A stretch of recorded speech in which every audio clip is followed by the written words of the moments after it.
So shall we start?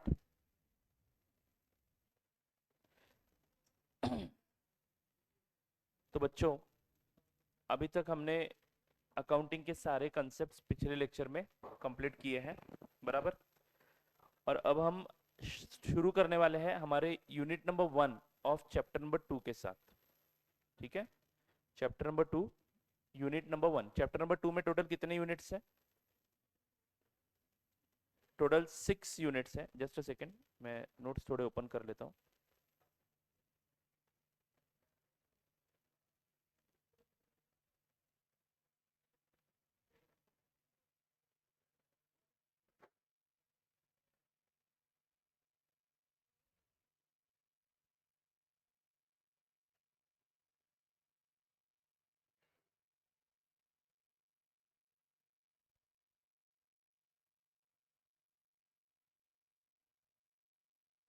यहाँ पे देख लो बच्चों, हमने शुरुआत कहाँ से की, जरा एक बार रिकैप कर लेते हैं।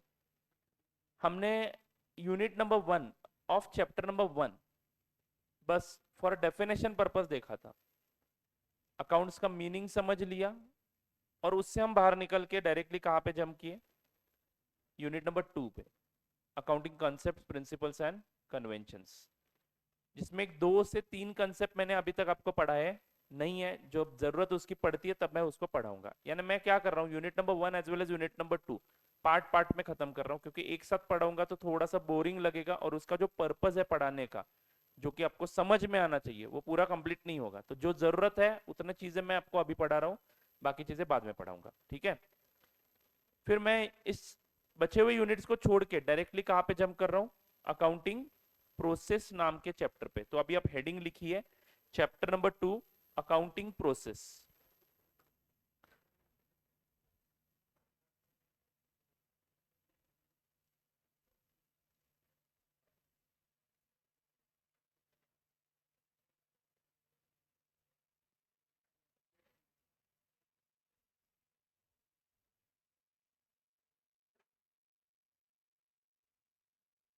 Chapter 2 accounting process.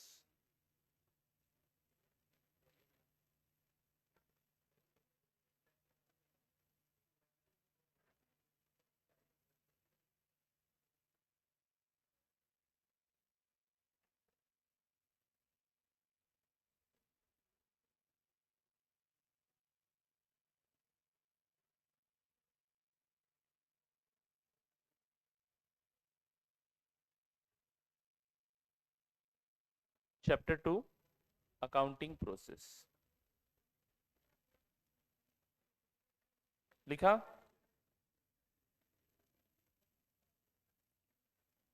Friends, do you remember? Please stop talking, please concentrate now. Chapter number 2 में टोटल कितने यूनिट्स हैं? 6 units are there. Unit number 1 journal पे है, यूनिट नंबर 2 लेजर पे है, यूनिट नंबर 3 ट्रायल बैलेंस पे है, unit number 4 subsidiary books, 5 cash book and 6th one is rectification of errors.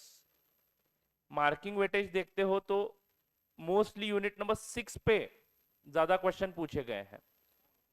Unit number 6 पे ज्यादा क्वेश्चन, कंट्रोल, यूनिट नंबर 6 पे ज्यादा क्वेश्चन पूछे गए हैं। हर एग्जाम में क्वेश्चन है उसके ऊपर ज्यादा से ज्यादा मार्क्स का। लेकिन आप ऑब्जर्व करते हो तो बीच बीच में कभी कभार, ये देखो 12 मार्क का क्वेश्चन पूछा था सब्सिडरी बुक्स के यूनिट नंबर 4 पे। तो मान लो अगर आप नहीं करते हो on the basis of assumption कि इसके ऊपर क्वेश्चन नहीं आएगा, और फिर 12 मार्क्स का क्वेश्चन आ जाता है, तो आप लोगों की बैंड बजेगी ना। प्लस मैं तो रिकमेंड करूंगा कि इसको कभी आप ऑप्शन में रखिएगा ही मत, क्योंकि ये अगर पढ़ते हो तो ही आगे के चैप्टर्स आएंगे। यानी यहां से आगे एक 10-15 दिन हम जो मेहनत करेंगे उससे आपके बेसिक्स अच्छे हो जाएंगे एंड बचा हुआ सिलेबस आपको आसान हो जाएगा। तो आप लोग यहाँ से आगे कृपया करके एक भी लेक्चर मिस मत करिएगा, एंड अगर करते हो तो ऑनलाइन बैकअप देख लीजिएगा उसी दिन, उस जो लेक्चर को मिस किया आपने उसी दिन देख लीजिएगा। Otherwise this will be very difficult for you. ठीक है, पहली चीज, आप अगर फेस टू फेस के लिए एडमिशन लेते हो तो यहाँ पे आना शुरू करो। ठीक है, किसी भी दिन किसी भी कारण से, अभी कल संडे है इसलिए आज जिन लोगों ने छुट्टी ली है वो लोग पागल है। कल छुट्टी है तो आज छुट्टी की क्या जरूरत है? नहीं सर, दोनों मिलके आएंगे तो अच्छा लगता है ना। बेटा कितने अच्छे अच्छे चीजें आप लोग मतलब ऐसे हर वक्त सिलेक्ट करते जाओगे, बाद में आपको पछताना पड़ेगा। ठीक है ना? तो अभी आप लोग बस डिसिप्लिन मैनर में हर रोज यहाँ पे लेक्चर के लिए आ जाओ, आपको सब ठीक हो जाएगा and ultimately you will get whatever marks you want to achieve. ठीक है, चलो जी। तो अभी हमें सभी यूनिट्स करनी है, तो पहला यूनिट आज मैं शुरू करने वाला हूं, basic accounting procedure that is journal entry, chapter number 2, unit number 1, basic accounting procedure.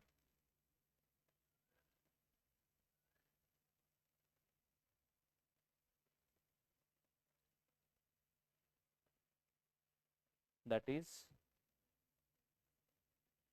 Journal.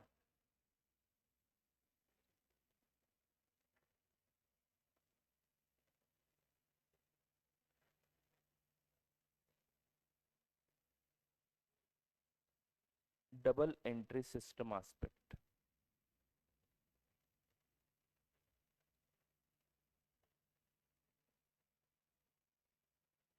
ये कंसेप्ट हमने पढ़ा है क्या? यस क्या बोलता है ये concept? Every transaction, please write it down once again, never mind, मैंने मुझे पता है कि आपने इसको पहली बार लिख लिया है बट फिर भी again you have to write. Every transaction has two aspects.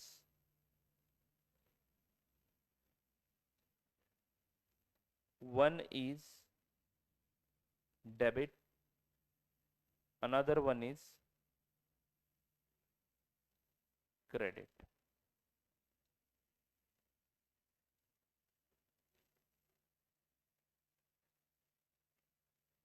Both aspects are to be recorded in the books of accounts.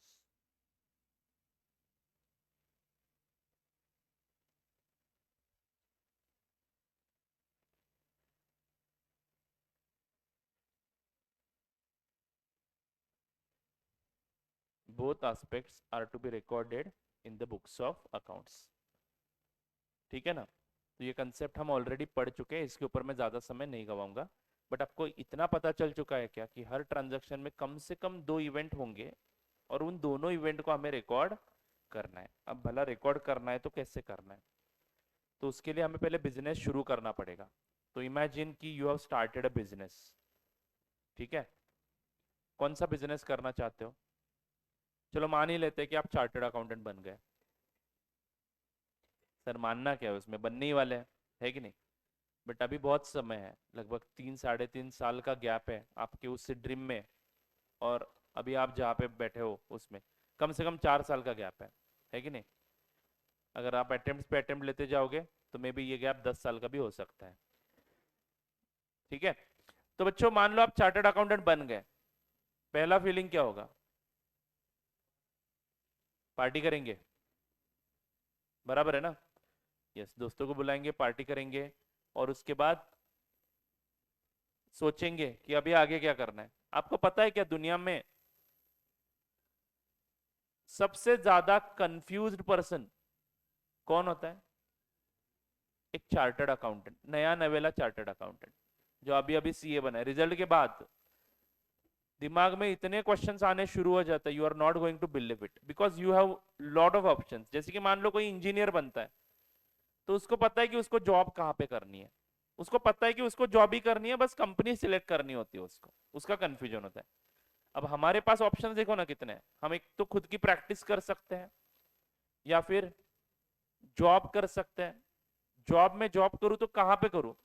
मतलब क्या है, सॉफ्टवेयर इंजीनियर बनता है तो उसको पता है कि मुझे सॉफ्टवेयर इंडस्ट्री में जॉब करना है। मैकेनिकल इंजीनियर बनता है तो उसको पता है कि किसी मैन्युफैक्चरिंग कंपनी में उसको जॉब करना है and all. Are you getting it? तो बच्चों हम जब सीए बनते हैं तो हमारे पास जॉब में कितने ऑप्शंस है, आप कहाँ कहाँ पे जॉब कर सकते हो? Can you do job in bank? Yes, insurance company में कर सकते हो, उनको भी अकाउंट्स बनाने होते हैं, वो भी एक बिजनेस ही है, बराबर है ना। बैंक्स को भी अकाउंट्स बनाने होते हैं, वो भी एक बिजनेस ही है। चलो, अकाउंट्स बनाने के जॉब तो हर कंपनी में हो सकते हैं, मतलब हर तरह के कंपनी में हो सकते हैं। सॉफ्टवेयर इंडस्ट्री में भी आप अकाउंटिंग का काम कर सकते हो, उनको भी तो अकाउंटिंग करना पड़ता ही होगा ना, यस और नो। तो अकाउंटिंग रिलेटेड जॉब इंडस्ट्री अलग है। क्या आप शेयर मार्केट में काम कर सकते हो? मतलब जो कंपनी शेयर्स खरीदने बेचने का बिजनेस करते हैं, म्यूचुअल फंड हाउसेस, उसमें आपको जॉब अपॉर्चुनिटी है, यस। फिर आप मान लो बैंकिंग इंडस्ट्री में फाइनेंस रिलेटेड काम करना चाहते हो, लोन देना है लेना है वो डिसाइड करना चाहते हो, लोन देना है, सॉरी, बैंक लोन नहीं लेती है, लोन देना है, किसको लोन देना है, क्या ये आप डिसाइड कर सकते हो? यस, उसमें भी जॉब है। क्या आप सॉफ्टवेयर इंडस्ट्री में सॉफ्टवेयर बनाने का काम कर सकते हो? कर सकते हो, कुछ लैंग्वेजेस सीखनी पड़ेंगी। इनकम टैक्स रिलेटेड सॉफ्टवेयर कौन अच्छा बनाएगा बेटा? इंजीनियर कोडिंग करेगा ना बेटा, उसको इनकम टैक्स लॉ थोड़ी पता है, इनकम टैक्स लॉ आपको बताना है उसको। तो आप उसके साइड में बैठ के मस्त उसको बता सकते हो कि ये मुझे चाहिए, देखो तुम करके दो। तो सॉफ्टवेयर इंडस्ट्री में भी आपको जॉब है। देर आर मेनी इंडस्ट्रीज जिसमें आपको जॉब अपॉर्चुनिटीज है, मतलब सीए सब जगह पे चलता है, ठीक है। हाँ, ये तो एक जॉब की कहानी हुई, लेकिन हमें करना क्या है, बिजनेस शुरू करना है। तो मैं खुद की प्रैक्टिस भी कर सकता हूँ। आपको पता है आप प्रैक्टिस कहाँ पे कर सकते हो? क्या प्रैक्टिस करने के लिए कोई सिटी में ही जाना जरूरी है? जरूरी नहीं है, आप आपके गांव में भी ऑफिस खोल सकते हो और क्लाइंट्स आपके पास आना शुरू हो सकता है। Do you know this? क्योंकि पूरे इंडिया में सेम लॉ अप्लीकेबल है। तो अगर आप ऑफिस अपने गांव में भी खोल लेते हो, तो वहां पे भी आपके ऑफिस में धीरे धीरे क्लाइंट्स आने शुरू हो जाएंगे। तो इमेजिन आप चार्टर्ड अकाउंटेंट बनते हो, मतलब मैं मुझे सिर्फ इतना बताना था कि आप जब सीए बनोगे तो उसके बाद आपको बहुत सारे कंफ्यूजन होंगे, ठीक है। उसमें से एक ऑप्शन आपको सिलेक्ट करना पड़ेगा जो आपका मोस्ट लाइकली ऑप्शन है अकॉर्डिंग टू योर सिचुएशंस, ठीक है। तो मान लो हम लोगों ने डिसाइड कर लिया कि हम अपना ऑफिस खोलेंगे, प्रैक्टिस करेंगे, ठीक है ना। तो चलो, प्रैक्टिस करनी है तो क्या क्या करना पड़ेगा? सबसे पहला काम क्या करोगे? कुछ नहीं सर, एक छाता खरीदेंगे और टेबल खरीदेंगे, रास्ते पे टेबल लगाएंगे, छाता खोल के बैठेंगे चेयर लेके। बराबर बोल रहा हूँ ना मैं? नहीं तो पहले, सबसे पहले जगह ढूंढनी पड़ेगी। सबसे पहले जगह ढूंढने के लिए पैसा होना चाहिए अपने पॉकेट में। तो पैसे कहाँ से लाओगे? ऑफिस आपको रेंट पे लेना है या फिर खरीदना है? मान लो खरीदने का ही ऑप्शन में प्रेफर कर रहा हूँ अभी, I am willing to buy office, बहुत पैसा है हमारे पास। पैसा कहाँ से लाओगे? अपने पास तो पैसा ही नहीं है, पैसा किसी के पास से लेना पड़ेगा। मान लो अपने पापा के पास से पैसा लिया या फिर घर वालों से पैसे लिए, ठीक है ना। तो चलो पैसे ले लिए मैंने, 50 लाख रुपए मांगे, घर वालों ने दे दिए, चलो खुश होके सीए बन गए, 50 लाख का गिफ्ट। फिर वो 50 लाख रुपए आप क्या करोगे? अपने प्रैक्टिस में इंट्रोड्यूस करोगे, 50 लाख में से आप खर्चे करने वाले हो। तो ये जो 50 लाख रुपीज आए, इसको आप लोग क्या बोलते हो? कैपिटल बोलते हो। आपने किसके पास से लिए वो मायने नहीं रखता है, आपने बिजनेस में 50 लाख रुपए विड्रॉ किए, इंट्रोड्यूस किए, तो आप इसको कैपिटल बोलोगे, बराबर है ना। अब ये 50 लाख बिजनेस में आ चुके हैं, बिजनेस बोलेगा भाई सेपरेट एंटिटी कंसेप्ट, तू अलग है मैं अलग हूं, तेरे रास्ते अलग मेरे रास्ते अलग। अब 50 लाख मेरे पास दे दिए है तुमने, बोलो क्या करना है इसका? इसका डिसीजन बिजनेस खुद नहीं लेगा, क्योंकि बिजनेस क्या है, एक आर्टिफिशियल पर्सन है। आर्टिफिशियल पर्सन मतलब हम लोगों ने बिजनेस को बनाया है, बराबर है ना। हम लोगों ने, इंसानों ने ही बिजनेस को बनाया है। बिजनेस खुद ब खुद काम करता तो मैं मस्त गोवा में होता अभी, चिल मार रहा होता। समझ में आ रहा है क्या? और यहाँ पे क्लास ऑटोमेटिक बिजनेस चला था, कोई यहाँ पे बिजनेस को पढ़ाने के लिए आ जाता। Are you getting my point? तो बेटा, बिजनेस को चलाना आप ही को है, बस अकाउंटिंग पर्पज के लिए हमें मानना है कि बिजनेस अलग है, तो हम मानेंगे कि 50 लाख बिजनेस को दे दिए मालिक ने, ठीक है ना। अब बिजनेस पूछेगा मालिक क्या करो इस 50 लाख का? तो आप मालिक बोलेगा चलो सबसे पहले एक जगह खरीदते हैं, 10 लाख रुपए में एक ऑफिस खरीद लेते हैं। तो 10 लाख रुपए में एक ऑफिस खरीद लिया, ठीक है ना। ऑफिस खरीदा। अब 10 लाख रुपए का जो खर्च किया आपने, ये 10 लाख रुपए का खर्चा, ये 10 लाख रुपए का खर्चा क्या करके आप बोलोगे? इसको क्या बोलोगे आप 10 लाख को? Will you call it as asset या फिर will you call it as expenditure? बोलो ना बेटा। ये 10 लाख रुपए मैंने दे दिए और क्या खरीदा? ऑफिस खरीदा। 10 लाख रुपए का पेमेंट किया और मैंने क्या खरीदा? ऑफिस खरीदा, ठीक है ना। तो what are two events here, 10 lakh रुपए से बिजनेस का कैश कम हुआ और एक जगह हमारे बिजनेस के नाम के ऊपर या फिर प्रोपराइटर के नाम के ऊपर हो गई। Are you getting it? हाँ, तो दो एस्पेक्ट है यहाँ पे। आपको क्या मिला? ऑफिस मिला, और आप बदले में आपने क्या दिया? कैश दिया। ऑफिस मिला एंड कैश दिया। Is it right? बोलो ना बच्चों, समझ में आ रहा है क्या? कैश दिया, ऑफिस मिला, ये दो इवेंट हो गए कि ट्रांजैक्शन के कारण कितने इवेंट हो गए? ये दो इवेंट हो गए। I hope you are getting this. Now tell me my friends, ये जो ऑफिस मिला है, ये जो 10 लाख रुपए दिए हैं, क्या ये एक साल का खर्चा है? Do you remember? एक अभी आप क्या करोगे ऑफिस में बैठ के? ऑफिस में बैठ के क्या करेंगे सर? मच्छर मारेंगे। ऑफिस में बैठेंगे, बैठने के लिए पहले फर्नीचर वगैरह करना है, वो अलग बात है। चलो जरा धीरे धीरे कहानी को आगे बढ़ाता हूं। तो पहला खर्चा आपको समझ में आया, ऑफिस 10 लाख रुपए का आपने खरीद लिया, 10 लाख रुपीज। आपके पास 50 लाख है, तो बैलेंस कितना बच गया? बिजनेस के पास बैलेंस कितना बच गया? 40 लाख रुपीज बिजनेस के पास। मालिक का बैलेंस नहीं, हो बिजनेस का बैलेंस है। चलो आगे बढ़ते हैं। फिर ऑफिस में ऐसे फ्लोर पे थोड़ी बैठेंगे, क्लाइंट आता है तो बैठो बैठो आरामत मांडी घालून बसा, कुछ चाय वगैरह पियोगे, बसा ना, लास्ट है क्या शाला, बसा, चप्पल बाहर काढून या, ऐसा बोलेंगे क्या? नहीं। हम क्या करेंगे? ऑफिस में पहले फर्नीचर करवाएंगे। तो मान लो 10 लाख रुपए में आपने फर्नीचर करवाया, तो यहाँ पे आपको क्या मिल रहा है? फर्नीचर मिल रहा है, और जा रहा है क्या? कैश जा रहा है। तो यहाँ पे भी दो एस्पेक्ट है। तो टोटल 20 लाख रुपए खर्च कर दिए एक महीने में। अब आप रेडी हो बिजनेस शुरू करने के लिए, तो आपका क्लाइंट आएगा, बराबर है कि नहीं? आपका क्लाइंट, मान लो पहला क्लाइंट आ गया, कोई पहचान वाला ही है, तो उसको इनकम टैक्स की रिटर्न फाइल करवानी है, ठीक है ना। तो उसको आप गाइडेंस दोगे और इनकम टैक्स की रिटर्न फाइल करवाओगे। उसके लिए आपको क्या लगेगा? कंप्यूटर वगैरह लगेगा। तो कंप्यूटर मान लो एक 5 लाख रुपए के खरीद लिए ऑफिस में अपने, ठीक है ना। एक नहीं बेटा, 10-12 कंप्यूटर खरीदने पड़ेंगे, बाद में आप आर्टिकल्स को हायर करोगे, बराबर है ना। तो काम पे लोग भी लगाओगे, तो 10 लोग कहाँ पे बिठाओगे? अपने ही कंप्यूटर पे? नहीं ना, उनके लिए एक एक कंप्यूटर खरीदना पड़ेगा। तो 10 कंप्यूटर खरीद लिए मान लो 5 लाख रुपए में। तो यहाँ पे कंप्यूटर आ रहा है और फिर से कैश जा रहा है। तो मेरा कैश बैलेंस कितना हो गया अभी? 50 में से 25 लाख चले गए, तो मेरे पास अभी 25 लाख रुपए बिजनेस में इन्वेस्टेड है, बैंक बैलेंस है 25 लाख रुपए का, ठीक है। फिर आप किसी एम्प्लॉय को काम पे लगाओगे, तो उसको हर महीने सैलरी देते जाओगे, ठीक है ना। हर महीने उसको सैलरी देते जाओगे। तो सैलरी दोगे मतलब उसकी सर्विस खरीदोगे, जिस एस्पेक्ट को हम लोग सैलरी के नाम से बुलाते हैं, ठीक है ना। तो सैलरी देंगे, सैलरी, सर्विस मिलेगी, और क्या देंगे? कैश देंगे। सर्विस मिलेगी, उस एस्पेक्ट को क्या बोलते हैं हम लोग? सैलरी। अभी देखो, पहले जो 3 ट्रांजैक्शन है उसमें एक्चुअली आपको फिजिकल सब्सटेंस मिल रहा है। पहले जो 3 ट्रांजैक्शन है उसमें आपने क्या किया? कैश दिया, कैश दिया, कैश दिया। बोलो ना, बदले में आपको क्या मिला?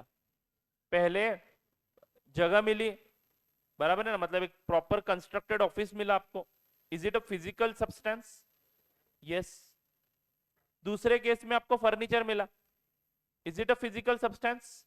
यस। तीसरे केस में आपको क्या मिला? कंप्यूटर मिला। Is it a physical substance? Yes, बराबर है ना। चौथे केस में आपको क्या मिला? एम्प्लॉय ने आपके प्रीमाइसेस में आके काम किया आपके लिए, उसका आपने क्या दिया? रेम्यूनरेशन दिया। नाउ टेल मी, उसके पास से जो सर्विस मिली, is it a physical substance? No. फर्क समझ लो दोनों में। पहले तीनों ट्रांजैक्शन में हमें फिजिकली कुछ मिल रहा है, एंड ट्रांजैक्शन में कुछ फर्क है क्या? पहले केस में भी मैं पैसे दे रहा हूं, दूसरे केस में भी पैसे दे रहा हूं, तीसरे केस में भी पैसे दे रहा हूं, चौथे केस में भी पैसे दे रहा हूं, बराबर है ना। बट चौथे केस में मुझे कोई फिजिकल चीज नहीं मिल रही है, मुझे एक इनटेंजिबल चीज मिल रही है, service of a employ. Are you getting this? मैं अभी आपको जब प्रश्न पूछूंगा तो आप पहले 3 केसेस में क्या बोलोगे? पहले 3 केसेस में आपने एक्सपेंडिचर किया या एसेट खरीदा? एसेट खरीदा। एंड चौथे केस में आपने क्या किया? एक्सपेंडिचर किया। अब पहले 3 चीजों को आप एसेट क्यों बोलते हो? और चौथी चीज को आप एक्सपेंडिचर क्यों बोलते हो, इसके ऊपर आज पहले चर्चा करेंगे। Are you getting my point? पहले तीन चीजों को आप लोग एसेट बोलते हो। कॉमर्स वाले बच्चों को समझ में आएगा, साइंस वाले बच्चों को एसेट भी पता नहीं है, एक्सपेंडिचर भी पता नहीं है, बराबर है ना। तो हम लोग उसकी बात अभी करने वाले हैं। अभी आपको पता चल जाएगा कि how we determine which thing is to be called as expenditure and which one is to be called as expense. समझ में आ रहा है? Sorry, expenditure and which one is to be called as asset, ये आज हम समझ लेंगे।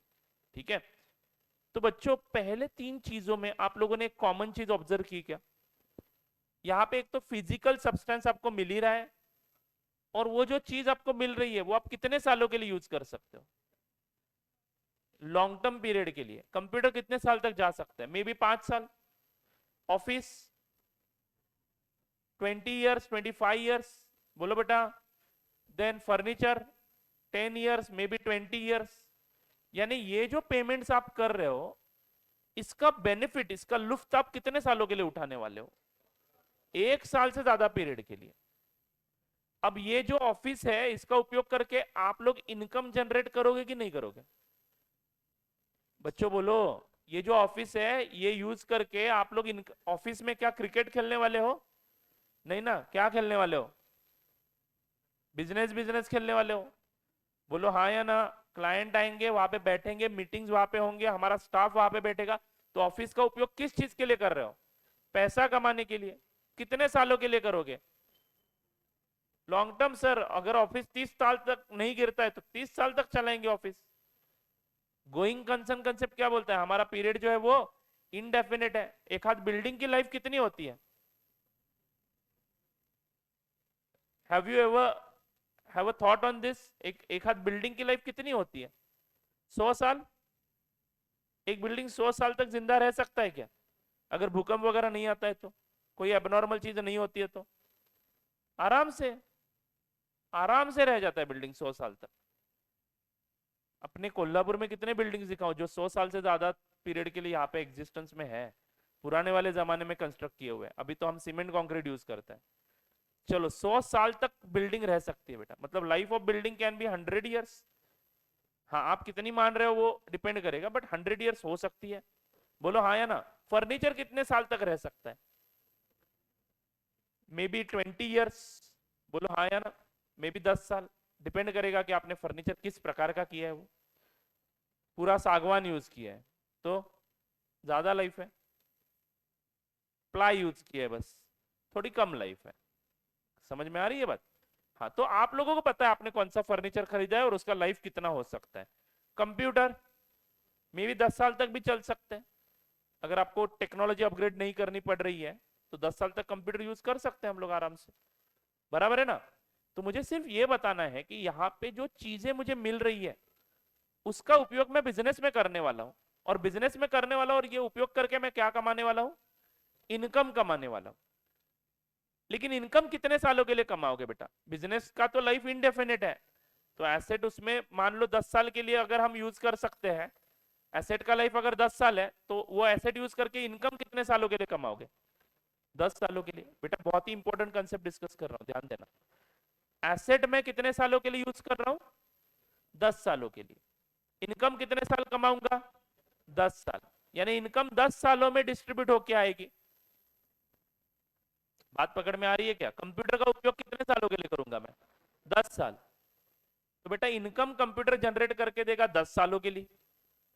और मैंने इसको खरीदने के लिए पैसा कब दिया? आज दिया। कितने रुपए? पूरे 5 लाख रुपए। तो क्या 5 लाख को मैं इस साल का एक्सपेंडिचर मानूं और 10 लाख को, सॉरी 5 लाख को मैं अभी इस साल का एक्सपेंडिचर मानता हूं, और इससे जो कमाया हुआ इनकम है वो अगले 10 सालों के P&L अकाउंट में दिखेगा। हमारा पीरियोडिसिटी कंसेप्ट क्या बोलता है कि ब्रेकअप कर लो ना पूरे पीरियड ऑफ, पूरे लाइफ को, पूरे लाइफ ऑफ बिजनेस को आप ब्रेक कर लो। कितने सालों में? हर 12 महीने के पीरियड में, 1 साल में, बराबर है ना। तो पूरा लाइफ मान लो XYZ है, तो हर साल हम लोग परफॉर्मेंस इवेल्युएट करना चाहते हैं। तो बेटा कंप्यूटर का उपयोग हम हर साल करेंगे तो हर साल इनकम आएगी। हर साल इनकम अलग अलग अकाउंटिंग ईयर में दिखेगी। तो क्या इसका एक्सपेंडिचर मैं इस अकाउंटिंग ईयर में दिखाऊं और इनकम अलग अलग ईयर में दिखाऊं तो चलेगा? चलेगा क्या?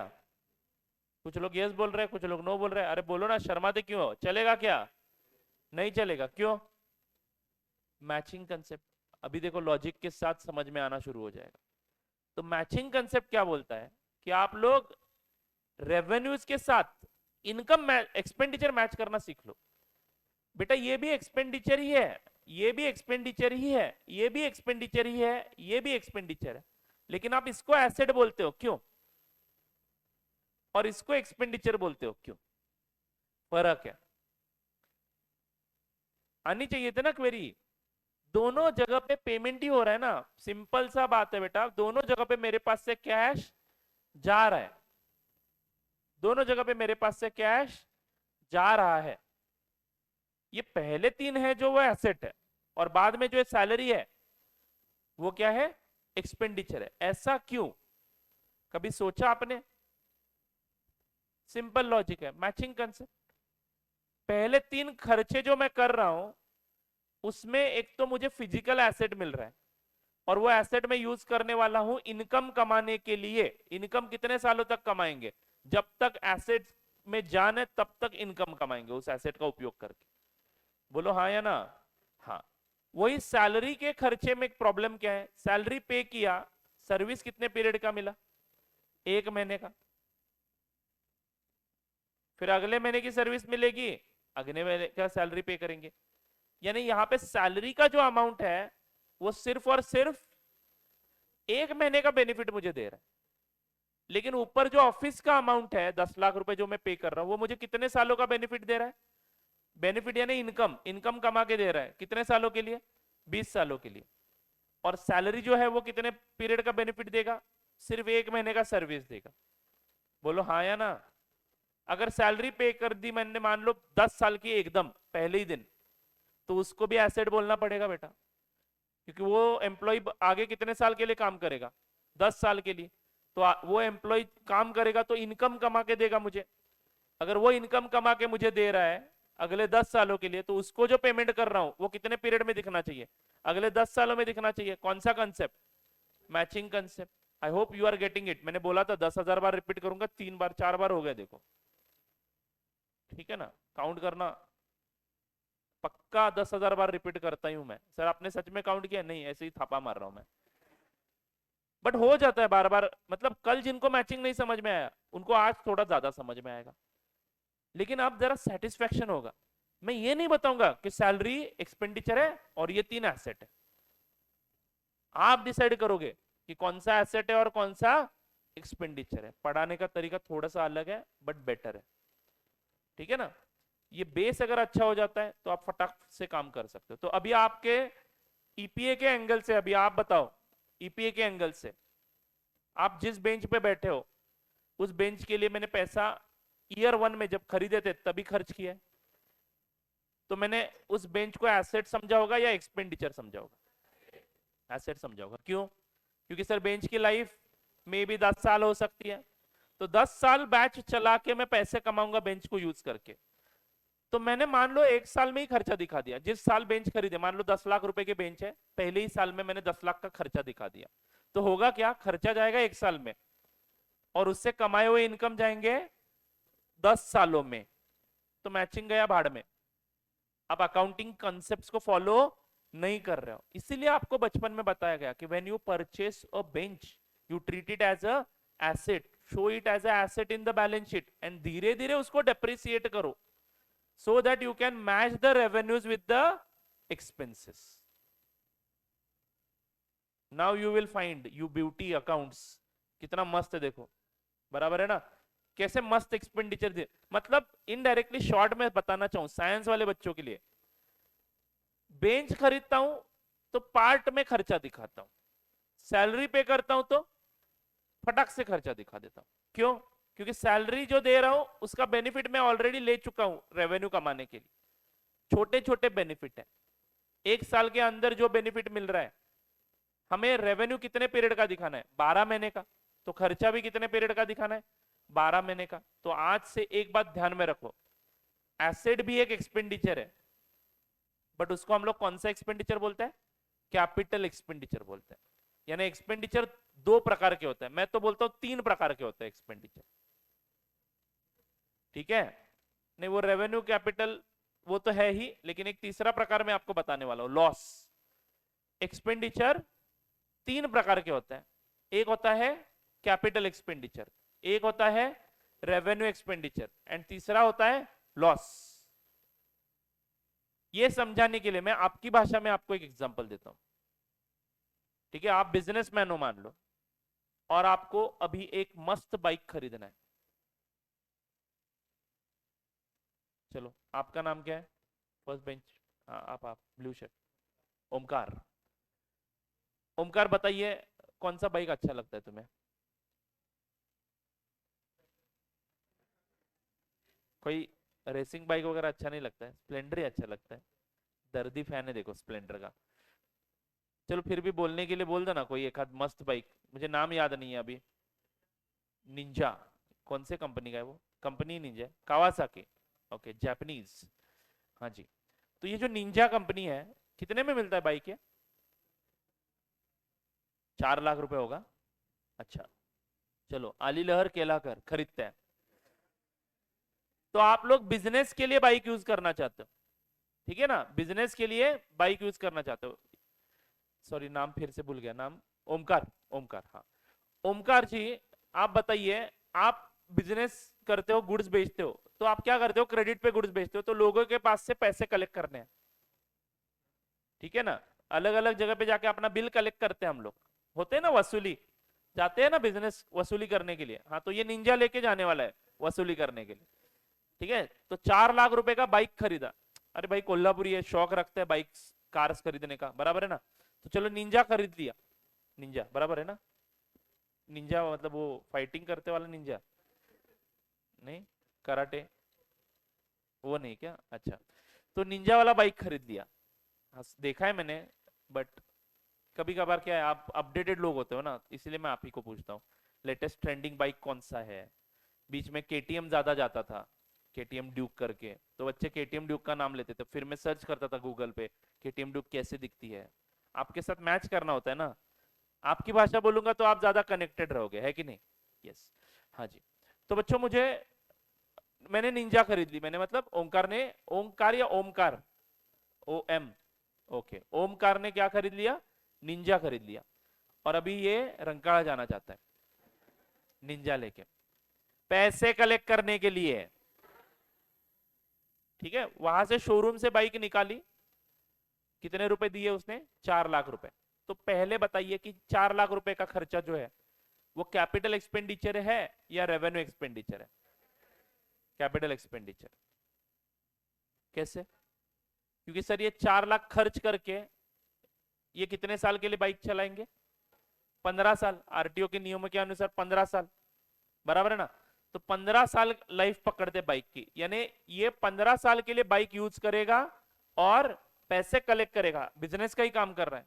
रंकाड़ा पे किसी को मिलने नहीं जाएगा, वो उसका एक कस्टमर है वहां पे, उसके पास से पैसे कलेक्ट करने के लिए जा रहा है वो, ठीक है ना।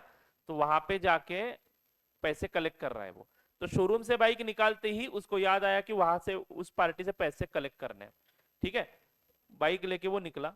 आपको तो पता ही है कि शोरूम वाले पेट्रोल बहुत ही कम डलवाते हैं, तो बीच में एक पेट्रोल पंप मिला, उसने निंजा वहां पे लगा दी। अब पेट्रोल डलवाया उसने, 4 लाख रुपए दिए, बाइक मिला। अब पेट्रोल उसमें कितने का डलवाते हैं? 2,000 रुपए का, उतना नहीं होता है, 500 का काफी है। मैं तो 50 का ही डाल के जाता। एनीवे, 500 रुपए का पेट्रोल डलवाते हैं, 50 का तो बेटा स्टार्टर में ही चला जाएगा ना, इतनी बड़ी बाइक है तो। हाँ, तो 500 रुपए, 5,000 का डाल देता है, चलेगा? नहीं बैठेगा क्या उतना? चलो 2,000 का डाल देता है। तो 2,000 का पेट्रोल डलवाया, ठीक है। और मैं चला रंकाड़ा पे कस्टमर से पैसे कलेक्ट करने के लिए, ठीक है। आपके दिमाग में जो भी चल रहा है उसको रोकिए। हाँ, तो मैं 2,000 रुपए डलवा के पेट्रोल खर्चा करता हूं, तो ये पेट्रोल का खर्चा कौन सा खर्चा है? Revenue expenses. क्यों? क्योंकि सर ये पेट्रोल कहां तक चलेगा? निंजा बाइक है, याद रखना। कितना किलोमीटर जाएगा 2,000 रुपए में?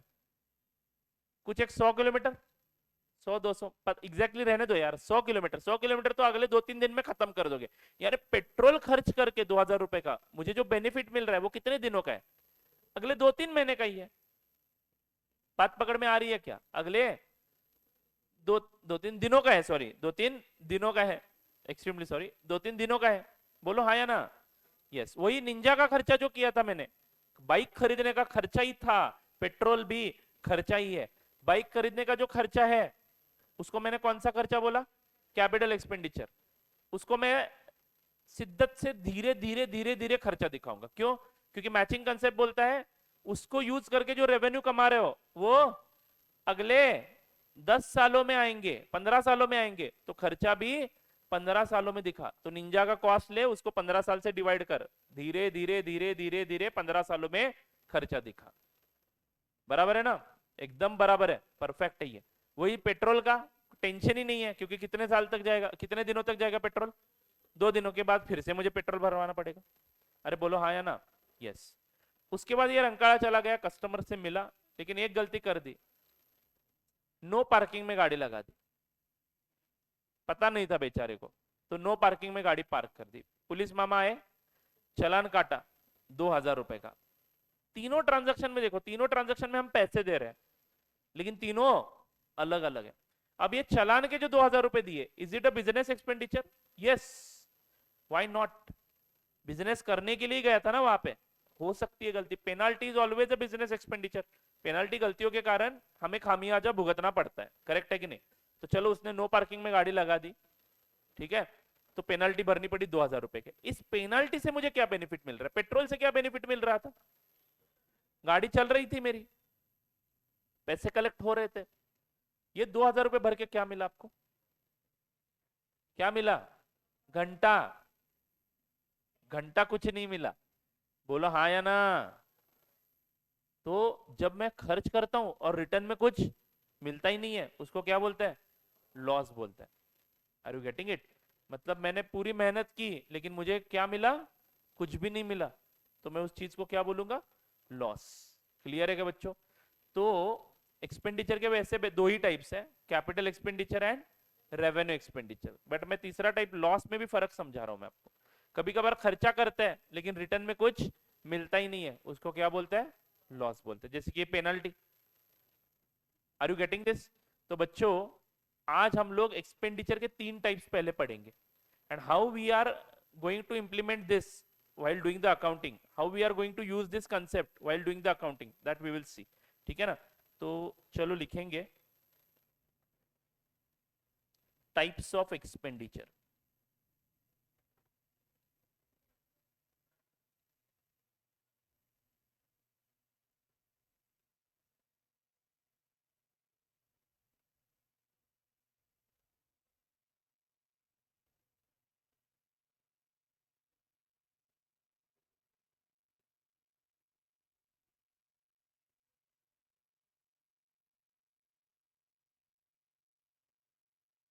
Capital expenditure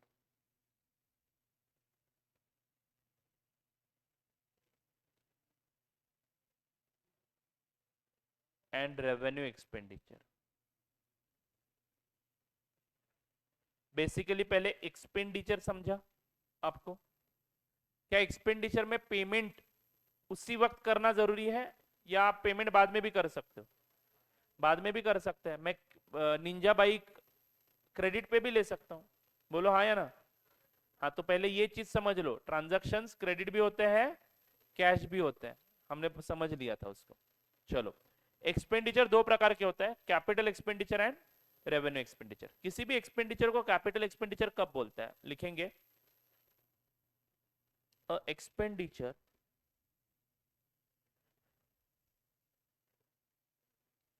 will be called as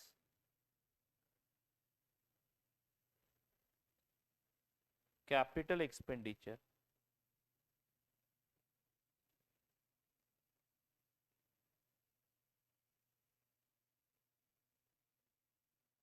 when the benefit received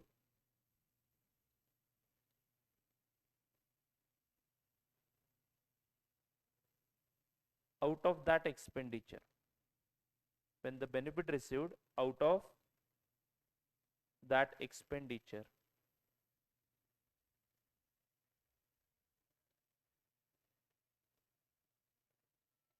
is for a period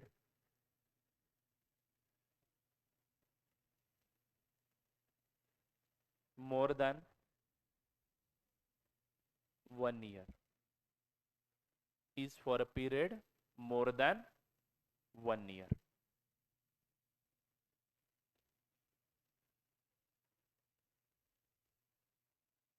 Capital expenditures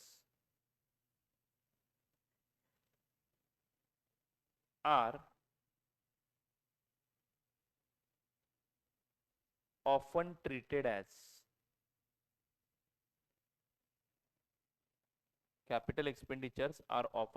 as assets.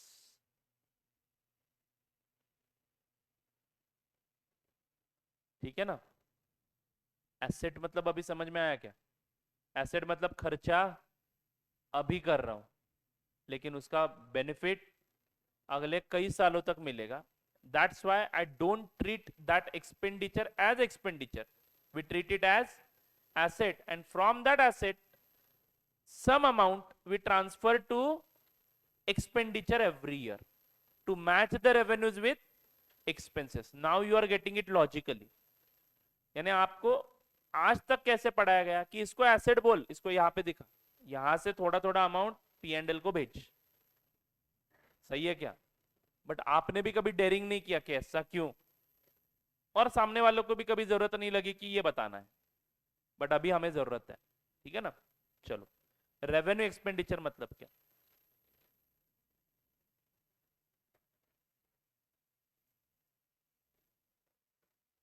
when the benefit out of expenditure, एक minute, when the benefit derived out of expenditure, derived शब्द add करना, when the benefit derived out of expenditure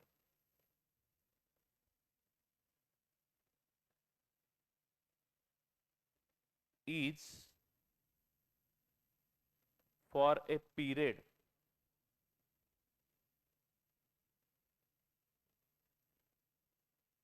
less than 1 year, is for a period less than 1 year,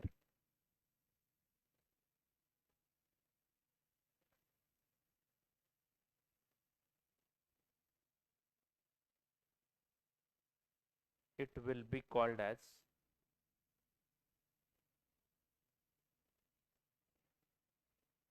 revenue expenditure.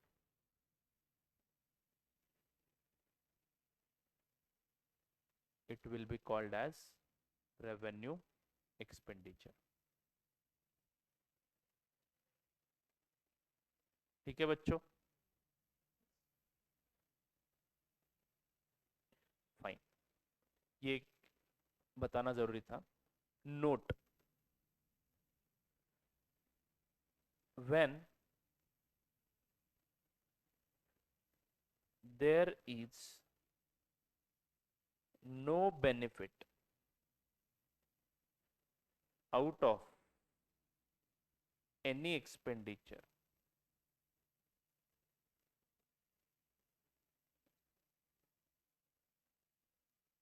it will be called as loss. It will be called as loss. ठीक है बच्चों? Yes sir, ये बीच में ही क्यों बताया, अब मैं आपको समझाता हूं. जब आप सीए बने, करेक्ट है, तब आपने फर्नीचर खरीदा, करेक्ट है कि नहीं? फिर और क्या खरीदा?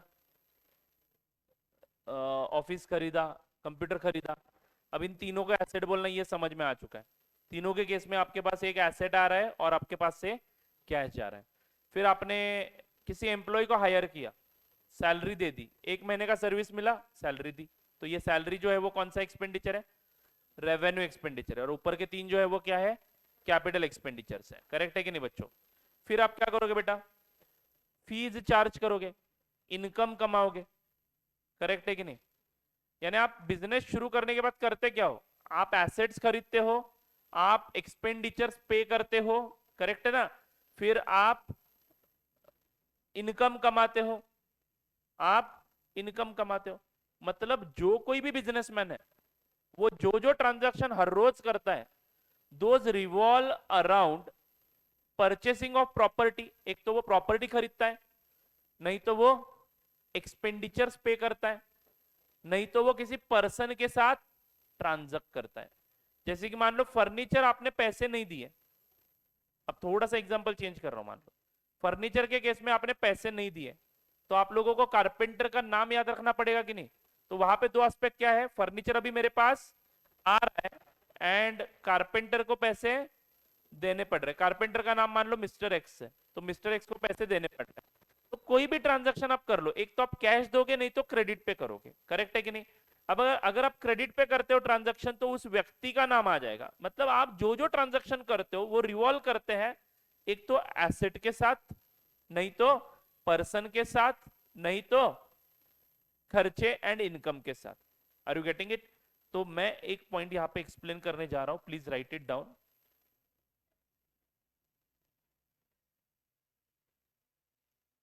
Generally business activities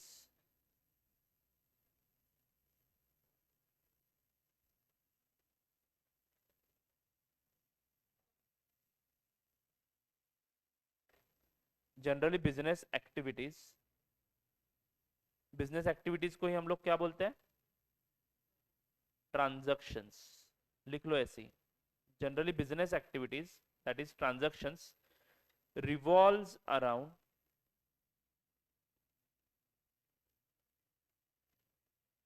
three categories।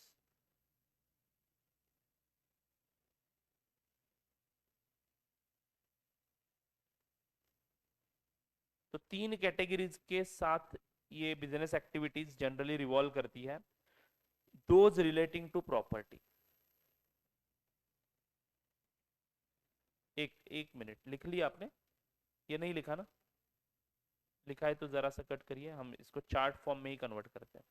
So sorry, chart form में कन्वर्ट करते हैं, आपके अंडरस्टैंडिंग के लिए बेटर लिख के दे रहा हूं। सो जनरली सारे बिजनेस एक्टिविटीज, सारे ट्रांजैक्शंस रिवॉल्व करते हैं अराउंड थ्री कैटेगरीज। पहली category, those relating to property.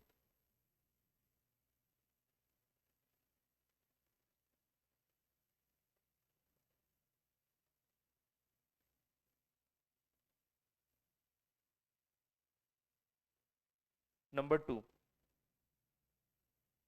Those relating to person.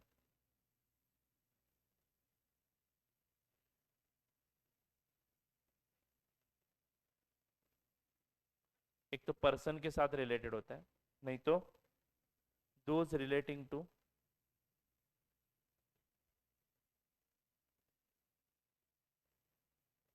Expense और income. Those relating to expense और इनकम।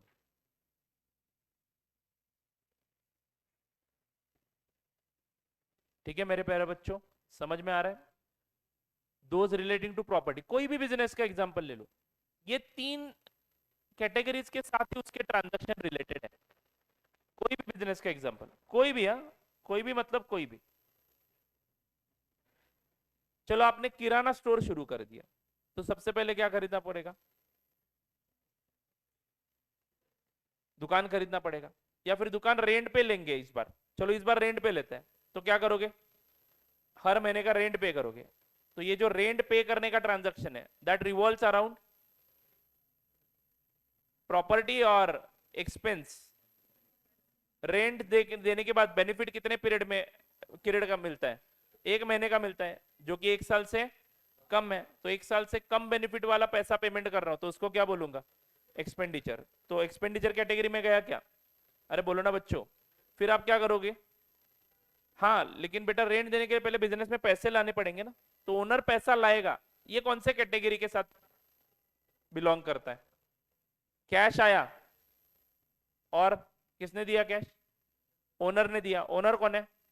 Third party, person. तो ये पर्सन के साथ जुड़ा हुआ ट्रांजैक्शन है।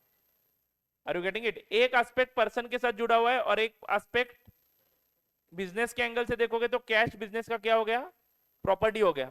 तो एक एस्पेक्ट प्रॉपर्टी के साथ जुड़ा हुआ है। रेंट के केस में रेंट नाम का एस्पेक्ट जो है वो रिलेटिंग टू एक्सपेंस है, एंड अभी पे कर रहे हो तो आपकी प्रॉपर्टी कम हो रही है, कैश बैलेंस कम हो रहा है। मान लो अभी पे नहीं कर रहे हो तो पर्सन को पैसे देने पड़ रहे हैं, ऐसा दिखाना पड़ेगा। बोलो हाँ या ना? यानी आपके सारे बिजनेस ट्रांजैक्शन इन तीन चीजों के इर्द गिर्द घूमते रहते हैं। कोई भी ट्रांजैक्शन, चलो गुड्स खरीद लिए, फिर हाँ कैपिटल इंट्रोड्यूस का बता दिया आपने। पर्सन का बैलेंस पेएबल दिखाना पड़ेगा, मालिक को पैसे देने ऐसे दिखाना पड़ेगा, यानी रिलेटिंग टू पर्सन हो गया। एंड कैश आ गया तो रिलेटिंग टू प्रॉपर्टी हो गया। फिर आपने रेंट पे किया, एक्सपेंस पे किया, और आपका कैश कम हुआ। करेक्ट है कि नहीं? तो relating to property, relating to expense. बोलो। और उसके बाद क्या करोगे? गुड्स खरीदोगे। गुड्स खरीदोगे तो क्या मिलेगा आपको? गुड्स मिलेगा, यानी एक प्रॉपर्टी मिलेगी आपको। तो रिलेटिंग टू प्रॉपर्टी बदले में क्या आ जाएगा? एक प्रॉपर्टी ही जाएगी आपकी। Are you getting it? तो यहाँ पे कैश कम होगा। तो दोनों इसके साथ जुड़े हुए हैं। मतलब यहाँ पे कहना क्या चाहता हूं मैं, कि जो जो ट्रांजैक्शन करते हो वो हमेशा इन तीन चीजों के इर्द गिर्द ही घूमते रहते हैं। ठीक है, ये एक बेसिक समझना है आपको। उसके बाद आप लोग मान लो किसी को सैलरी पे करते हो, तो एक्सपेंस कर रहे हो, आपकी एक प्रॉपर्टी कम हो रही है। मान लो सैलरी पे करनी है लेकिन आपने पे नहीं किया है क्योंकि आपके पास पैसे नहीं है। मान लो एम्प्लॉय को बोला कि इस महीने की सैलरी अगले महीने में देते हैं, चलेगा क्या? एम्प्लॉय को चलता है तो आपको क्या प्रॉब्लम है? ठीक है ना? तो उस केस में आप एक्सपेंस इनकर कर रहे हो, ड्यू है, बट पे नहीं किया है। पे नहीं किया तो उस व्यक्ति को पे करना है ऐसा तो दिखाना पड़ेगा ना, क्योंकि हम अकाउंटिंग कौन से बेसिस पे करते हैं? एक्रूअल बेसिस पे करते हैं। पेमेंट डजंट मैटर, हमें अकाउंट फॉर करना पड़ेगा। इस साल का खर्चा है ना, इस साल में दिखाना पड़ेगा। तो उस केस में पर्सन को देना है ऐसे दिखाना पड़ेगा। यानी जब आप क्रेडिट ट्रांजैक्शन करते हो तो पर्सन आ जाता है, जब आप कैश ट्रांजैक्शन करते हो तो आपकी प्रॉपर्टी कम हो जाती है। यानी ये पक्का है कि मुझे एक तो पैसा, हाँ फिर इनकम कमाया, फिर मान लो हमने गुड्स बेच दिए तो गुड्स कम हो जाएंगे, प्रॉपर्टी कम हो जाएगी, लेकिन आपको पैसा मिल जाएगा तो प्रॉपर्टी बढ़ भी जाएगी। क्लियर है क्या बच्चों? यानी कोई भी ट्रांजैक्शन उठा के देख लो, वो ट्रांजैक्शन इन तीन चीजों के इर्द गिर्द ही घूमता रहेगा। ठीक है ना? तो इन तीन चीजों के कारण हमारे तीन टाइप के अकाउंट्स बने। ठीक है, तो लिखेंगे, इसी को कंटिन्यू करेंगे। ये दोज रिलेटिंग टू प्रॉपर्टी है, इसको हम लोग कौन से अकाउंट्स बोलते हैं?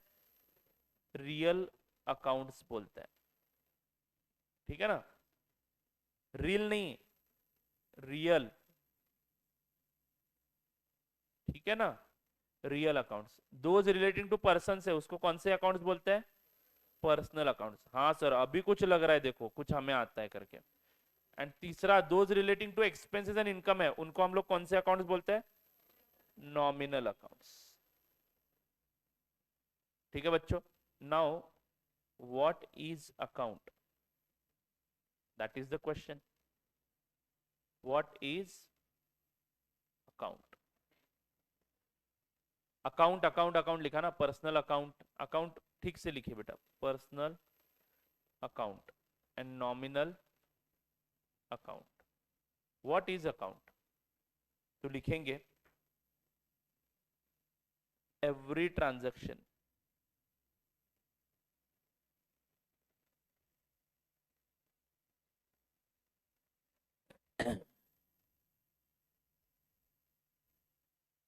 has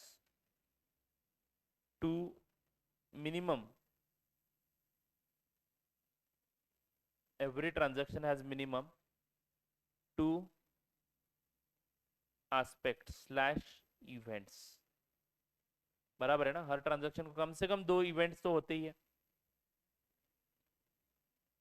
each and every unit, sorry, each and every aspect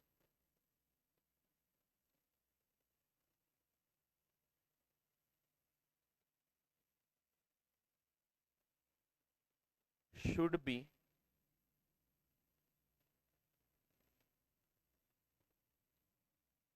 assigned with, should be assigned with a unique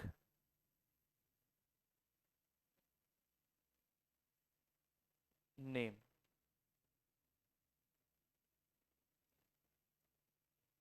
Should be assigned with a unique name which is called as accounts.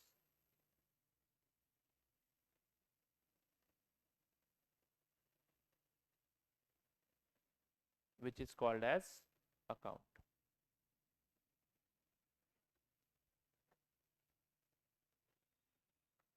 ठीक है बच्चों, तो हर aspect को एक unique name देना है जिसको हमें अकाउंट बुलाना है. यूनिक मतलब समझ में आता है ना. आपके घर में मान लो 4 बच्चे हैं, तो क्या चारों बच्चों को एक ही नाम दिया जाता है? रोहन रोहन रोहन रोहन, तो सबका नाम रोहन ऐसा होता है, या हर एक का नाम अलग अलग रखता है? अलग अलग रखता है. यूनिक नेम यानी हर एक का एक यूनिक नेम है. एक फैमिली में अगर 4 बच्चे हैं तो चारों बच्चों का नाम यूनिक होता है, सो दैट कंफ्यूजन ना हो.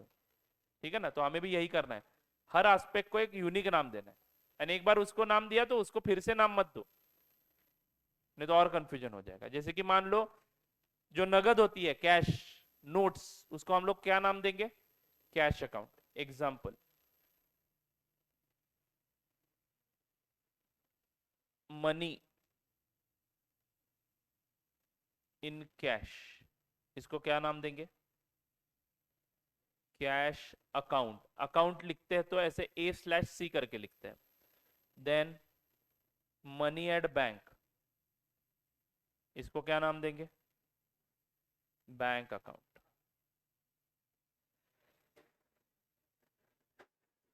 मनी पेड फॉर परचेसिंग, एक मिनट, परचेसिंग ऑफिस, तो ऑफिस अकाउंट. करेक्ट है ना बच्चों? ऑफिस अकाउंट जो हमें मिल रहा है वो ऑफिस. यहाँ पे 2 इवेंट कौन से हैं? यहाँ पे 2 इवेंट निकालते हैं. चलो, ऑफिस रिसीव्ड ऑफिस बराबर ना, purchased office, purchased office and paid cash. तो बेटा परचेस्ड ऑफिस जो है इस इवेंट को नाम क्या देंगे? Office account. एंड फिर पेड कैश के इवेंट को नाम क्या देंगे? Cash account. यूनिक नाम देना है. मैंने पहले कैश अकाउंट नाम दिया है तो अभी कैश अकाउंट ही यूज करूंगा मैं. करेक्ट है ना? समझ में आ रहा है क्या? Yes. Then paid for service of employ,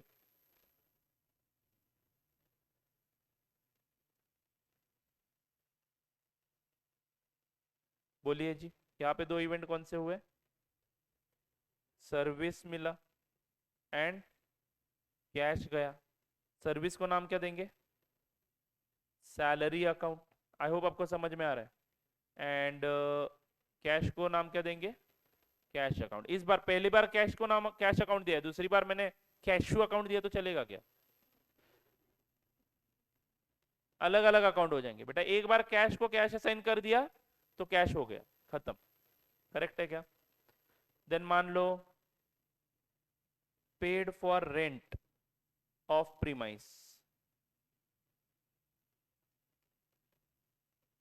तो बेटा यहाँ पे 2 एस्पेक्ट कौन से हो गए बताइए जरा. प्रीमाइस यूज करने को मिला, बराबर है ना. यूज ऑफ प्रीमाइस, बदले में देना क्या पड़ा?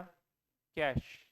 तो बोलो बेटा यहाँ पे प्रीमाइस अकाउंट को, यूज ऑफ प्रीमाइस को हम लोग कौन सा खर्चा बोलते हैं? Rent account. एंड कैश दे रहे तो कैश.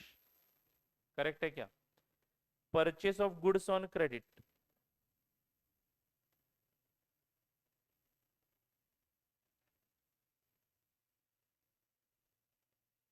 क्या मिल रहा है बेटा?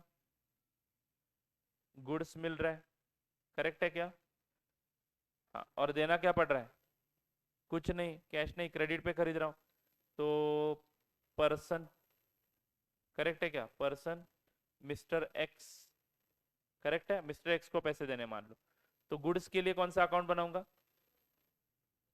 परचेस अकाउंट, इसकी चर्चा करेंगे हम डिटेल में। एक्चुअली गुड्स के लिए सर गुड्स अकाउंट बनाओ ना, बट गुड्स के लिए मैं 4-5 नाम बनाता हूँ। जैसे कि मान लो रोहन अगर आपके घर में किसी का नाम है तो आपको उसको रोनी बुला सकते हो, रोनिया बुला सकते हो, रोनिया, बराबर है ना, रॉन, से 1000 नाम रख सकते हो उसके।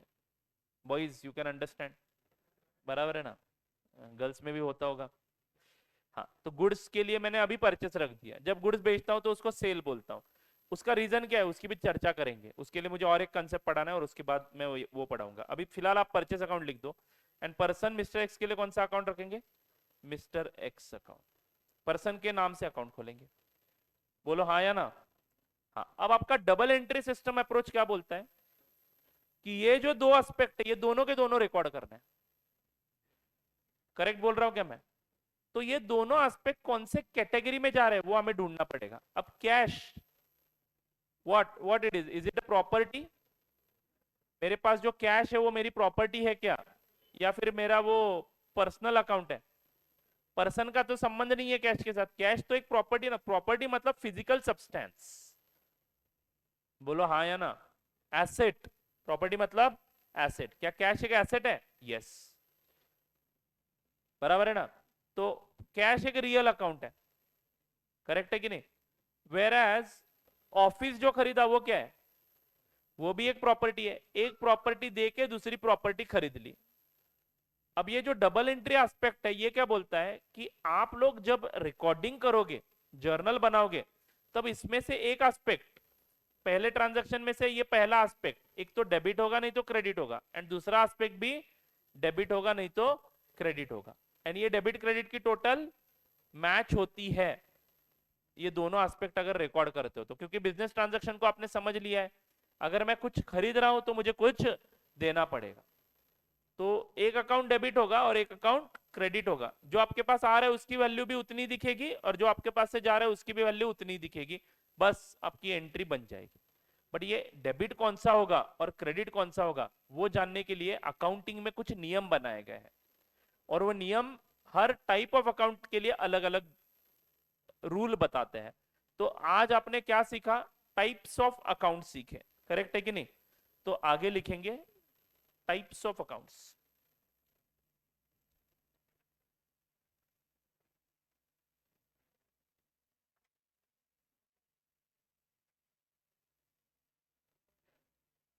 टाइप्स ऑफ अकाउंट्स, आपके जो अकाउंट्स है वो एक तो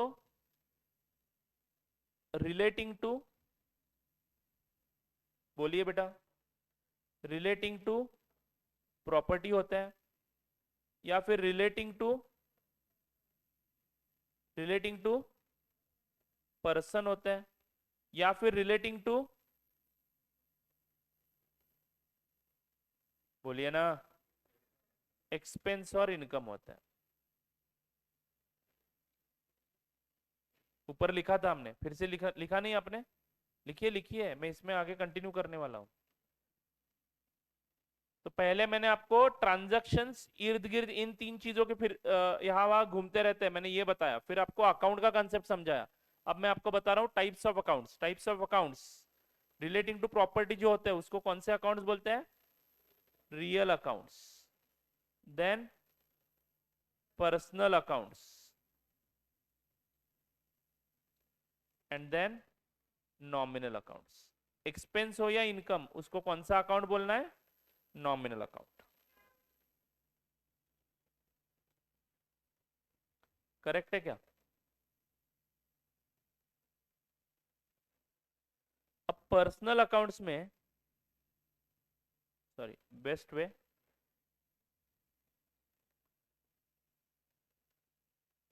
आगे एक नोट लिखेंगे, any type of account mentioned above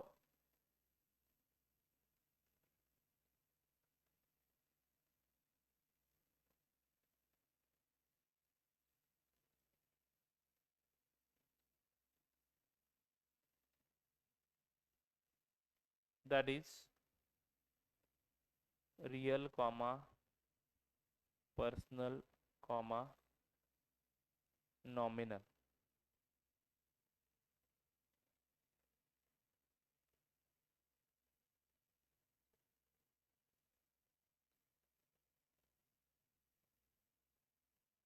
can have a representative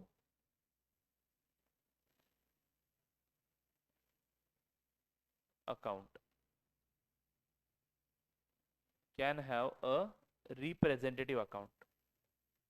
example के तौर पे सुनाता हूं. For owner of business,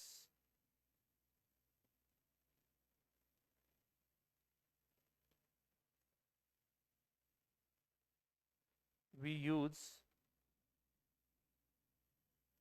two accounts. One is capital account and one is drawing account. Another one is drawing account. These both represents owner's account. Capital account, drawing account represents owners account. Owner के लिए दो नाम रखे हैं हमने, capital, drawing. But फर्क क्या है सर दोनों में? जब पैसा बिजनेस में लाया जाएगा तो ओनर का कैपिटल अकाउंट यूज करेंगे, एंड जब ओनर बिजनेस से पैसा निकालेगा तो ओनर का ड्राइंग्स अकाउंट यूज करेंगे. ऐसा क्यों सर? सो दैट हमें पता चले कि वो कितना ला रहा है और कितना लेके जा रहा है. Are you getting it? और एक एग्जांपल देता हूं, बहुत ही बढ़िया एग्जांपल है. एक्चुअली गुड्स के लिए, फॉर गुड्स, यानी गुड्स बात एक ही है, फिजिकल चीज है ये. गुड्स मतलब प्रॉपर्टी. बट गुड्स के लिए अकाउंट्स में कितने अकाउंट यूज करते हैं पता है क्या आपको? Purchase, sales, purchase return, sales return, then opening stock, closing stock, और भी बहुत सारे हैं बट फिलहाल मैं इतने 6 लिख के दे रहा हूं. ये सभी के सभी अकाउंट एक ही चीज के हैं, रिप्रेजेंट्स गुड्स. सर मतलब कहना क्या चाहते हो? बेटा जब गुड्स खरीदते हो तो उसको क्या बोलेंगे? परचेस बोलेंगे. लेकिन गुड्स जब बेचते हैं तो उसको परचेस अकाउंट का यूज करके अकाउंटिंग नहीं करेंगे, सेल्स अकाउंट का यूज करके अकाउंटिंग करेंगे. ठीक है ना? तो होता क्या है, सारा सेल्स अकाउंट में इकट्ठा हो जाता है, सारा परचेस अकाउंट में इकट्ठा हो जाता है, और बाद में ये दोनों सेटल किए जाते हैं. हाउ इट इज हैपनिंग, थोड़ा समय देना पड़ेगा, उसके बाद आपको पता चलेगा. ठीक है, मैं समझाऊंगा ये पॉइंट. बट अभी आप फिलहाल इतना याद रखो कि ये जो 6 अकाउंट है ये एक्चुअली किसके लिए यूज किए जाते हैं? गुड्स के लिए. यानी गुड्स जब जब आएंगे आपके ट्रांजैक्शन में, तब एक तो वो परचेस होगा, नहीं तो वो सेल होगा, नहीं तो वो परचेस रिटर्न होगा, नहीं तो वो सेल रिटर्न होगा, नहीं तो वो ओपनिंग स्टॉक हो सकता है, नहीं तो वो क्लोजिंग स्टॉक हो सकता है. अभी सर कुछ भी समझ में नहीं आ रहा है, बस मैं इतना बता रहा हूं कि गुड्स के लिए हम ये 6 नाम यूज करते हैं. रोहन एक ही है बट अलग अलग नामों से पुकारा जाता है. मैं ऐसे कुछ एग्जांपल दे रहा हूं जिसमें आप लोग एक एस्पेक्ट को मल्टीपल नाम दे रहे हो, मल्टीपल नाम दे रहे हो.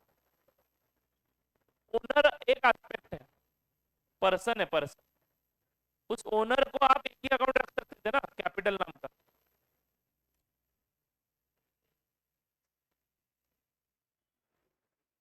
बोलो बच्चों, ओनर एक ही है ना, मिस्टर एक्स, तो एक ही नाम रख सकते थे, मिस्टर एक्स अकाउंट करके.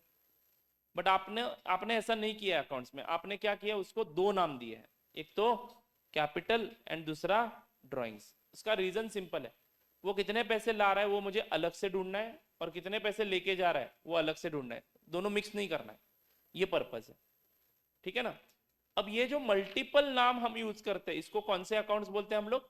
Representative accounts. यानी representative accounts for goods are purchase, sales, purchase return, sales return, opening stock, closing stock. लिखने के लिए 6 अकाउंट यूज करूंगा मैं, लेकिन ये सारे के सारे किसके खाते हैं? गुड्स के खाते हैं. चीज एक ही है बट 6 नाम से पुकारी जाती है. ठीक है? Fine. Note number 2.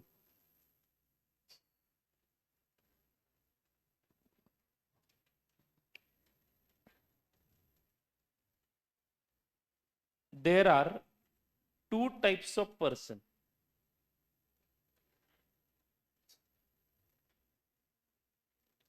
There are two types of person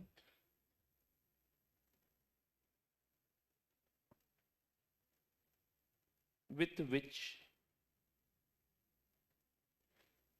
business deals.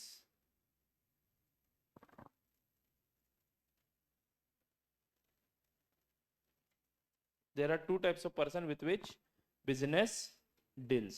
Number one, natural person.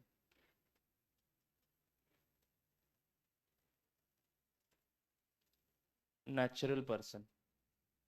And number two,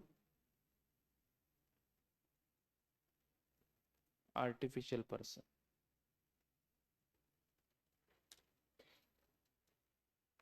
Number one, natural person. Number two, artificial person.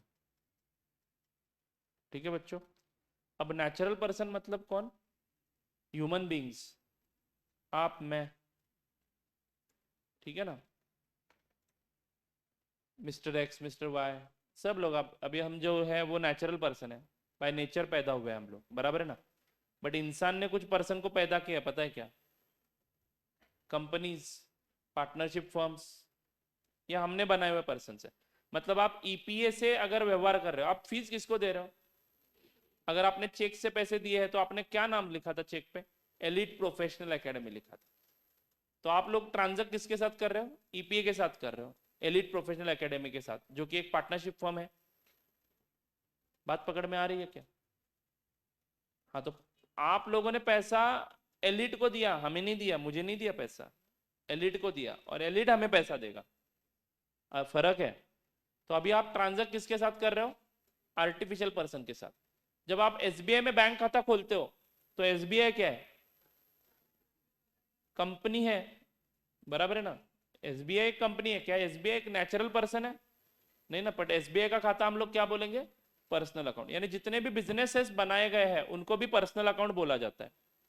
But वो कौन से प्रकार के पर्सन है? आर्टिफिशियल पर्सन, जो इंसानों ने बनाए हुए हैं. तो एग्जाम्पल्स लिख सकते हो यहाँ पे. एसबीआई, रिलायंस, करेक्ट है क्या? ईपीए लिमिटेड कंपनी है तो करेक्ट है. Examples of artificial person. यानी प्रॉब्लम क्या होता है, मान लो मैं रिलायंस के पास से गुड्स खरीदता हूं, तो दो एस्पेक्ट्स बता दो. क्रेडिट पे खरीदता हूं रिलायंस के पास से गुड्स, दो एस्पेक्ट्स बताओ ना, दो इवेंट बता दो. इसमें क्या हुआ?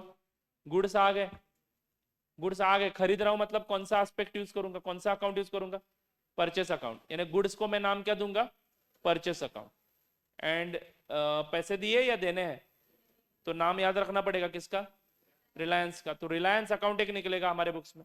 ये दूसरा एस्पेक्ट, करेक्ट है कि नहीं? हाँ, तो गुड्स को मैंने परचेस नाम दिया एंड रिलायंस को रिलायंस नाम दिया.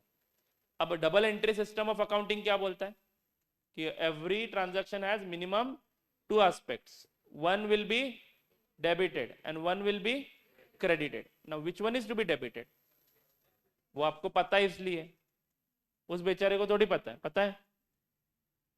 इसने बताया. अच्छा, साइंस वाले को पता नहीं है. तो गोल्डन रूल्स ऑफ अकाउंट, जिसकी ज्यादा हाइप की गई थी बचपन में. गोल्डन रूल्स मतलब मुझे लगा सोना वगैरह लगा के देंगे ये लोग, ठीक है ना. कुछ रूल्स है अकाउंट्स में. अभी आपको टाइप्स ऑफ अकाउंट्स पता चल चुके हैं. टाइप्स ऑफ अकाउंट्स कौन से हैं? Personal account, real account and nominal account, या फिर रियल, पर्सनल, नॉमिनल. उसमें कोई ऑर्डर नहीं है, ठीक है ना. रियल अकाउंट मतलब कौन से खाते? Those relating to the property. Personal account मतलब दोज रिलेटिंग टू पर्सन, जहां पे पर्सन है. एंड नॉमिनल मतलब those relating to income and expenses. अब हम नियम पढ़ेंगे. Right down golden rules of accounts. Golden मतलब गोल्डन, सिल्वर बिल्वर कुछ नहीं.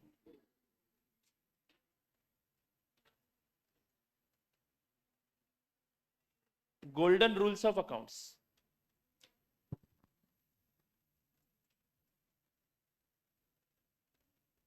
हेडिंग लिखना, हेडिंग।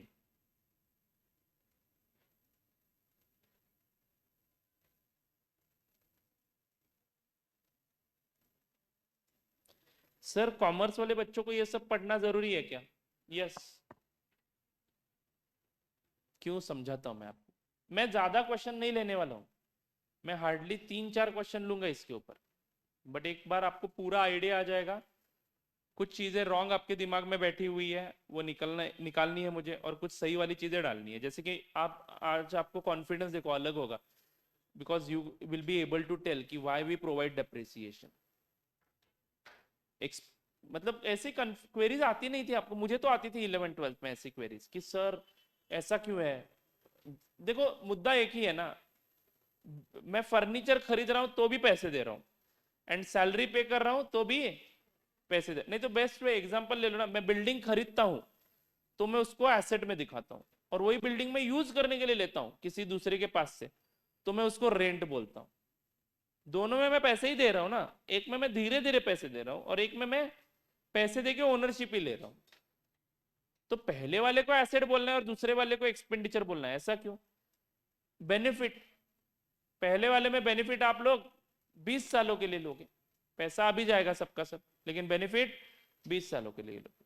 दूसरे वाले ट्रांजैक्शन में हर महीने का बेनिफिट, जिस दिन एक महीने में रेंट नहीं दिया तो लैंडलॉर्ड आपको निकाल देगा, फिर बोलो हाँ है ना, खत्म है।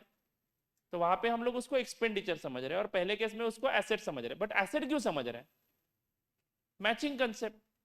वो खर्चा अभी कर रहे हो बट उसका बेनिफिट अगले 20 सालों में आएगा। तो इनकम कितने सालों में जा रही है? 20 सालों में। तो भाग, एक्सपेंडिचर कितने सालों में दिखाओगे? 20 सालों में। आना ही नहीं है यहाँ पे, नहीं तो आ जाओगे पूरा का पूरा एक्सपेंडिचर लेके पहले ही साल में। तो पहले साल में एक्सपेंडिचर ज्यादा दिखेगा, पहले साल में बड़ा लॉस दिखाओगे, और अगले सालों में प्रॉफिट ही प्रॉफिट। यानी पहले साल का भी अकाउंटिंग गलत, अगले 19 सालों का अकाउंट्स भी गलत। अगले 19 सालों में इनकम आएगी बेटा, लेकिन ये इनकम कमाने के लिए जो बिल्डिंग यूज कर रहे हो उसका खर्चा कहां पे? वो गया ना पहले साल में। सर नालायक, पहला अकाउंटिंग भी गलत, आगे का अकाउंटिंग भी गलत। क्यों? क्योंकि मैचिंग पता ही नहीं है। यानी पहले वाले जमाने में ऐसा होता होगा ना, जिनको अकाउंटिंग के रूल्स पता नहीं होंगे वो अपने अपने मन के हिसाब से अकाउंटिंग बनाते होंगे। बाद में institute of chartered accountants of India आगे आया, पहले भी कोई बॉडी होगी अकाउंटिंग की जिन्होंने ये सारे नियम कानून बनाए हैं।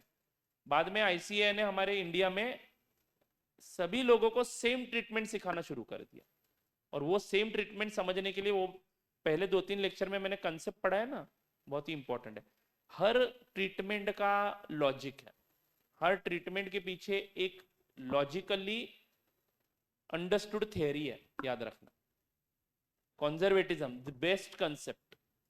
एक एक कंसेप्ट हम समझेंगे। चलो गोल्डन रूल्स ऑफ अकाउंट समझेंगे, धीरे धीरे जा रहे हैं हम लोग, कनेक्ट कर पा रहे हैं सारी चीजों को। यस चलो गोल्डन रूल ऑफ अकाउंटिंग। पहला रूल क्या है? सॉरी पहला टाइप कौन सा है? Account type personal account. Personal account का रूल क्या है? मतलब आपके ट्रांजैक्शन में अगर पर्सनल अकाउंट आता है तो उसको डेबिट करूं या क्रेडिट, ये कैसे डिसाइड करूंगा? तो रूल आप बताओगे, debit the receiver, credit the giver. तो पर्सन अगर रिसीवर है तो उसको डेबिट करेंगे, debit the receiver, credit the giver. Number 2 real account.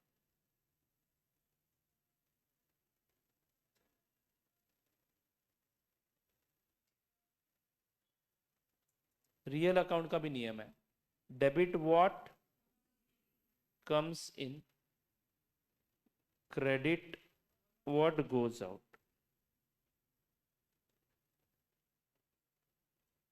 मैं इसे तोड़ तोड़ के लिख रहा हूं so that you can understand it in a better way. Sentence form में मत लिखो, ऐसे ही लिखो। डेबिट कौन होगा, क्रेडिट कौन होगा? रियल अकाउंट में कौन होगा डेबिट? जो कम्स इन है। रियल अकाउंट मतलब कौन से खाते? प्रॉपर्टी से जुड़े हुए। प्रॉपर्टी अगर कम्स इन है, प्रॉपर्टी मेरे पास आ रही है तो उसको क्या करेंगे? डेबिट करेंगे। प्रॉपर्टी मेरे पास से जा रही है तो उसको क्रेडिट करेंगे। अभी फिलहाल तो रूल्स याद करेंगे, बाद में ये जहन में बैठ जाते हैं। Next nominal accounts.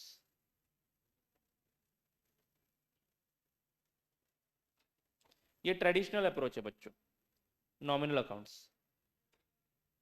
Debit all expenses and losses,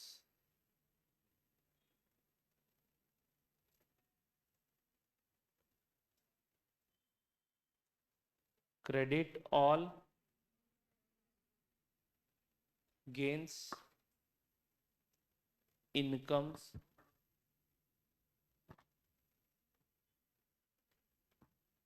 या फिर प्रॉफिट।